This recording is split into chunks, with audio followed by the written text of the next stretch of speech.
The Ottumwa City Council held a community meeting earlier this evening at Westgate Towers. People were invited to speak to the council members about any issues they wanted to. There were few people who attended the event, but those who did brought up issues ranging from the proposed Bridgeview Hotel to work on Main Street and its impact on businesses to next week's Make Ottumwa Shine campaign. One speaker brought up the issue of BNSF trains idling for days behind his home on the west end of the city. Pat Brink has more on that issue in this report.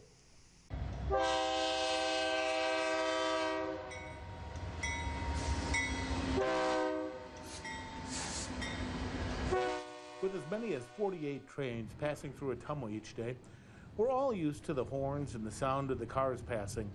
But for Brian Fisher, who lives on the west end of town, the train noise that's bothering him has nothing to do with a moving train.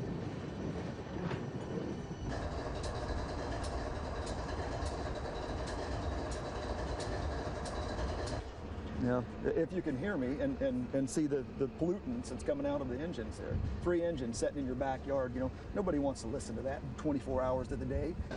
Fisher says the BNSF trains have been parking behind his home for years. And when they do park, the train can sit idling and making noises for as long as a week or more. Fisher has a camera set up watching the comings and goings of the trains. Park the locomotive, they'll crawl out, they'll get into a minivan, and they'll drive off. I reckon they probably go to Ottumwa Motel, I don't know. And here they sat. Here it sits. This thing sits for days running idle, just running, just a constant noise. Up to this point, BNSF has not answered any of his emails or calls. Last November, the Federal Railroad Administration acknowledged his complaint, but said there's little they can do about the situation. So what would Fisher like to have happen?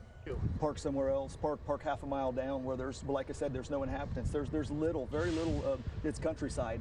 Less than 5 miles. In the future, there does not appear to be a solution. As Fisher has said and city officials have acknowledged from their own dealings with BNSF, the railroad has a history of being uncooperative and often doesn't respond to complaints. Pat Brink, KYOU News for you.